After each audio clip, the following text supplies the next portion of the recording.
কথা সাহিত্যের আরেকটি আসরে সবাইকে স্বাগত। ফরাসির বিখ্যাত লেখক গিদা মোফাসারের অনুবাদের ছোট গল্প রহস্য। ব্যারোনেস দ্য গ্রাঞ্জেন তার ছোট্ট শরীরখানা নিয়ে নরম সোফায় আস্তে আস্তে যেন তলিয়ে যাচ্ছিলেন। ঠিক তখনই রেনিডনের মার্কিউস পত্নী সেখানে হঠাৎ আবির্ভাব। তাকে বেশ উদ্বিগ্ন দেখাচ্ছে। তার কাছুলি ঈশ্বর কুঁচকে গেছে, টুপিটা একদিকে সামান্য কাত হয়ে আছে। ধপ করে একটা চেয়ারে বসে পড়ে আবেগে বললেন, উফ, কাজটা করে ফেললাম। তার বান্ধবী, যিনি তাকে কখনো এমন বেসামাল অবস্থায় দেখেননি, বিস্ময়ে তার বান্ধবী সোজা হয়ে বসেন। জানতে চাইলেন, ব্যাপারটা কি করে এলি? মার্কিউস পত্নীর পক্ষে আর এক জায়গায় যেন বসে থাকা সম্ভব নয়। মানসিক অস্থিরতা উঠে দাঁড়ান, গোটা ঘরময় পায়চারি করতে থাকেন।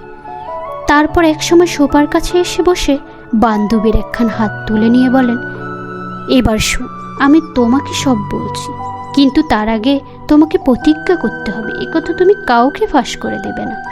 প্রতিজ্ঞা করছি। নিজের অমর আত্মার নামে শপথ করো। নিজের অমর আত্মার নামে দিব্যি কাটছি।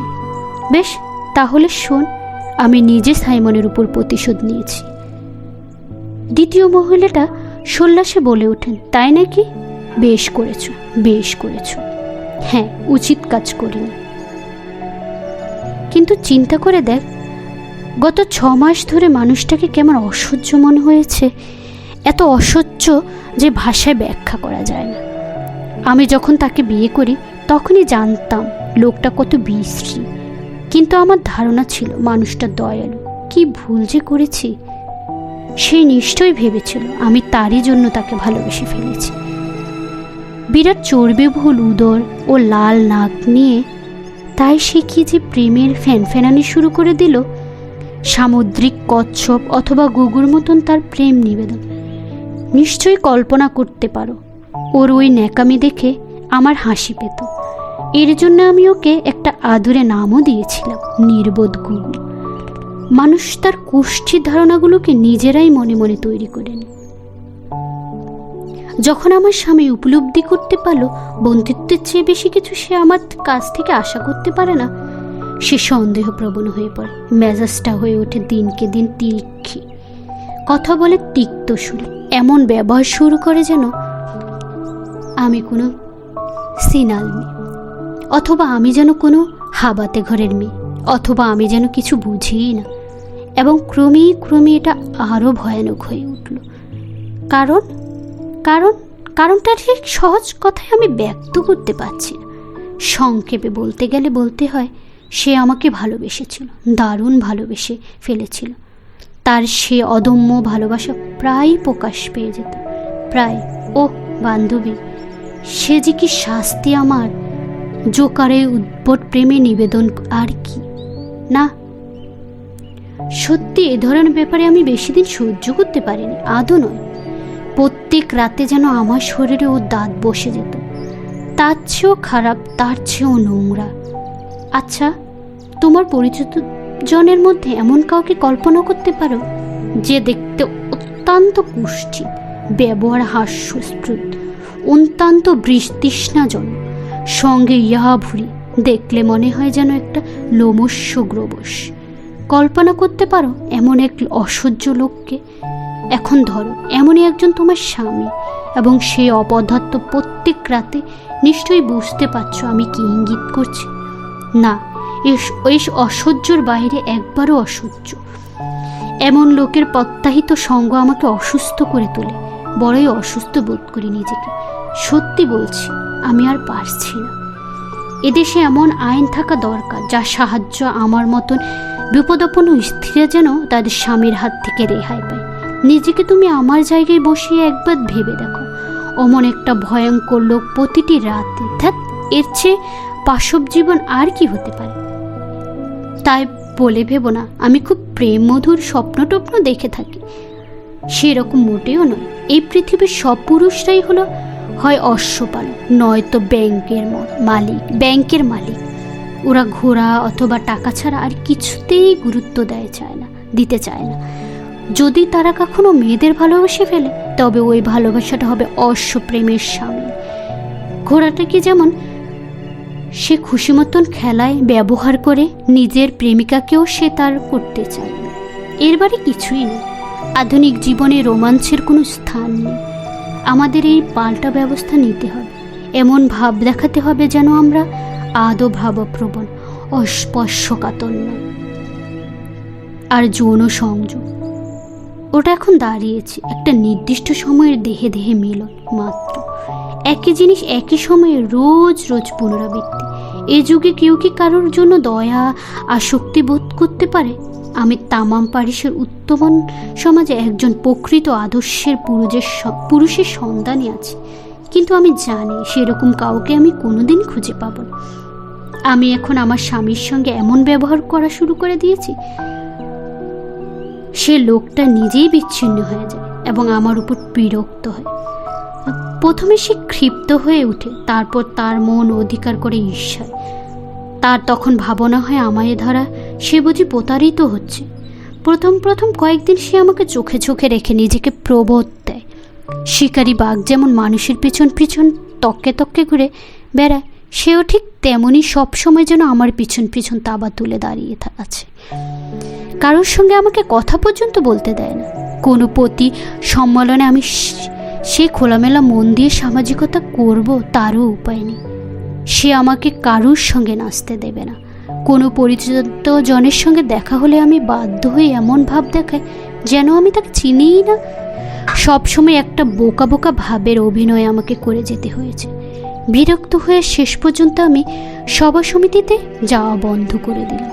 তবু পরিস্থিতি আরও খারাপ দিকে গেল।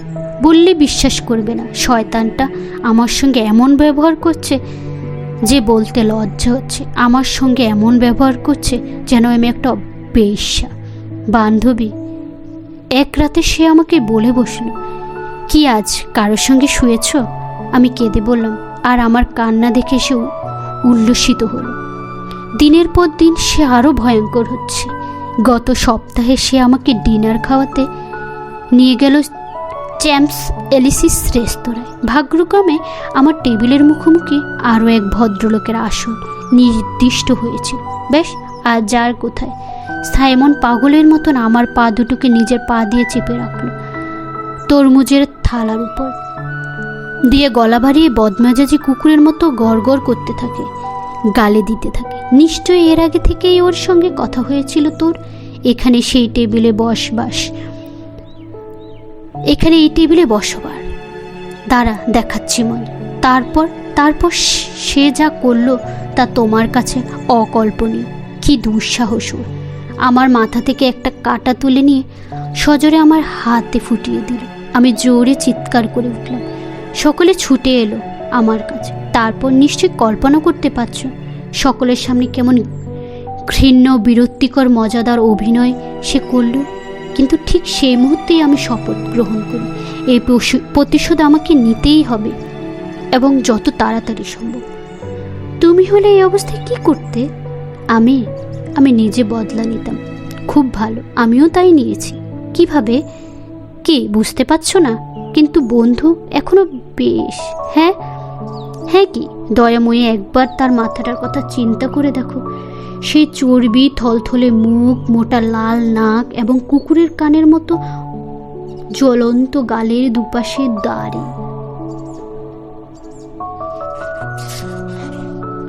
হ্যাঁ, আমি নিজেই বলেছিলাম নিজের সুখের জন্য আমি এই প্রতিশোধ নেব। আর আমি প্রথম থেকেই ঠিক করেছিলাম ঘটনাটা আমি শুধু তোমাকেই বলবো, আর কাউকে না। একবার শুধু ওর মুখটার কথা চিন্তা করে দেখো। সে কি ঘটালে? ওহ বান্ধবী, বলছি, কিন্তু আমার দিব্যি রইল কারোর কাছে এই কথা ফাঁস করে দেবে না। কি মজার ব্যাপার ভেবে দেখো, সে এখন আমার মুখের দিকে অন্য দৃষ্টিতে তাকায়, আর আমি তাকে দেখলেই হাসিতে ফেটে পড়ি। এই হাসি চেপে রাখা যায় না। একবার তার মাথার কথা চিন্তা করে দেখো। ব্যারনেস তার বান্ধবীর মুখের দিকে তাকান। বান্ধবীর বাতিগ্রস্ত রোগীর মতন অপরাণ বনো হাসিতে ফুলে ফুলে উঠছে। হাসির দমকে তার পাতলা ঠোঁট দুটো সমানে কাঁপতে থাকে। হাসতে হাসতে নিজের বুক নিজে খামছে ধরে। মুখে রক্ত সঞ্চালন, বৃদ্ধি পায়, কণ্ঠনালীতে যেন শ্বাসরোধ ঘটে। হাসির দমকে এখন বুঝি মুখ থুবড়ে পড়বে। আবার মার্কিউস পত্নী বলতে থাকে, চিন্তা করো, ভেবে দেখো, এটা কি খুব মজার ব্যাপার হয়নি? বলো আমাকে, ওর মাথাটার কথাটা চিন্তা করে দেখো, ভাবো তার গালপাট্টার কথা, কল্পনা করো তার নাকের বাহার, একটিবার ভাবো, মজা লাগছে না? কিন্তু ভাই, এ কথা যেন গোপন থাকে, কাউকে বলবে না, ফাঁস করে দিও না। দুজনের উত্তেজনা এমন অবস্থা যেন শ্বাসকষ্ট হচ্ছে, কথা বলতে পারছে না, চোখ বেয়ে আনন্দের অস্ত্র গড়াচ্ছে। বারণেসি প্রথমে নিজেকে অনেকখানি সংযত করে ফেলেন, তবে কখনো তার গলা কাঁপছে। কিভাবে কি করলে বলো না, আমার জানতে খুব ইচ্ছে হচ্ছে। কিন্তু অন্যজন কথাই বলতে পারছে না, কোনো রকম হাঁপাতে হাঁপাতে বলেন, যখন আমি মনস্থির করে ফেললাম, নিজেকে বললাম, এই সেই সময়, আর দেরি করো না, এখনই তোমাকে তা ঘটাতে হবে, এবং আমি তা ঘটিয়েছি আজই। হ্যাঁ, এই কিছুক্ষণ আগে আমি সাইমনকে বলে এসেছি তোমার এখানে এসে আমাদের সঙ্গে মিলিত হতে। আমরা ওর দিকে চেয়ে খুব অমত পাবো। সে আসছে, এখনই সে আসছে। চিন্তা করো, তোমার চোখের সামনে ভেসে উঠছে তার মাথাটা। ব্যারোনেসি যেন অপেক্ষাকৃত নম্র এমন একটা ভাব দেখালেন, যেন এইমাত্র দীর্ঘ এক দৌড়যাত্রা শেষ করে এসেছেন। বললেন, আহা, বলো না, কি করলে বলো আমাকে। খুব সহজ, আমি নিজেকে বললাম, সে তো আমার পরিচিত লোক, বৌগিবাগকে ঈর্ষা করে, খুব ভালো, তবে আমার নতুন নাগর হবে বৌগিবাগী। লোকটা অবশ্য তার পা দুটোর মতনই খুব কদাকার, তবে যথেষ্ট সম্মানীয়।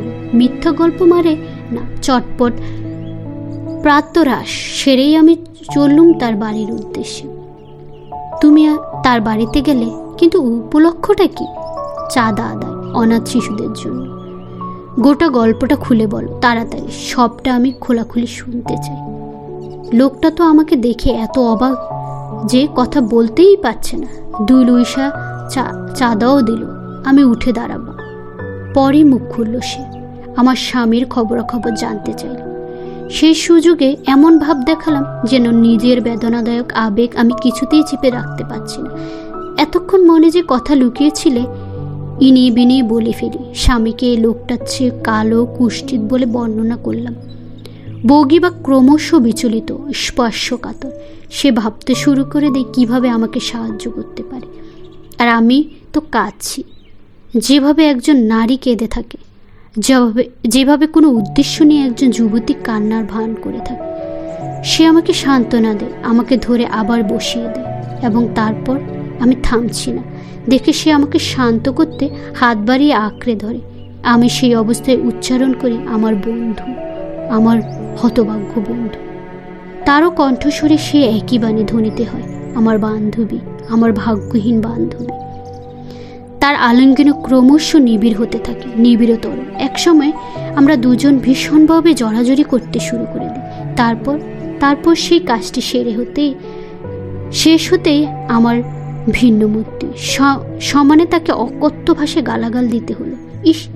সে সময় তার সঙ্গে এমন ব্যবহার করলুম যেন তার মতন হীন ও নিচু লোক আর হয় না। কিন্তু আসলে তখন যে আমার কি হাসি পাচ্ছিল। শুধু ভাবছিলাম সাইমনটার কথা, তার মাথার কথা, তার দাড়ির কথা। কল্পনা করো করে দেখো একবার, আমি তার উপর প্রতিশোধ নিয়েছি। সে সবসময় যা আশঙ্কা করছিল নিরপদে তাই করে ফেললাম। লাগুক যুদ্ধ, কেঁপে উঠুক পৃথিবীর ভূমিকম্প, মহামারীতে দুনিয়া জুড়ে শুরু হোক হাহাকার, মারা যায় আমরা সকলে, আমি তো সাইমনের উপর প্রতিশোধ নিয়েছি। দুনিয়ার কোনো কিছুই আর ব্যতিক্রম ঘটাতে পারবে না, আর ফিরে আসবে না সেই পূর্ববন্ধা। ভেবে দেখো তার মাথাটার কথা, আর মনে মনে বলো আমি তা করতে পেরেছি। ব্যারোনেসি যেন এতক্ষণ বান্ধবীর বর্ণনা শুনতে শুনতে বিস্ময়ে ফুলকে মৃতপ্রায় জানতে চান, তুমি কি আবার বৌগিবাগের কাছে যাবে?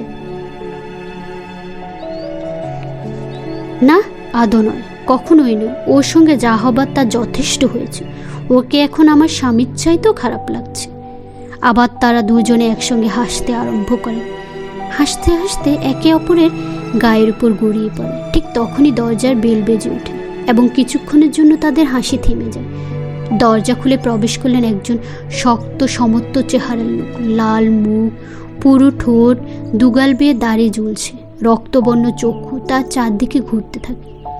দুই যুবতী ক্ষণিকের জন্য নিমিষে তার দিকে চেয়ে থাকে, তারপর উৎকট হাসির ফোয়ারে এমনভাবে সোফার উপর গড়িয়ে পড়েন যেন কি ভয়ঙ্কর ঘটনা এইমাত্র ঘটে গেল। এই কি ব্যাপার, তোমরা কি পাগল হয়ে গেলে? পাগলের মতো হাসছো কেন? তোমাদের কি মাথা খারাপ হয়েছে? গল্পটি ভালো লাগলে চ্যানেলটি সাবস্ক্রাইব করবেন, আমাদের পাশে থাকবেন। ধন্যবাদ।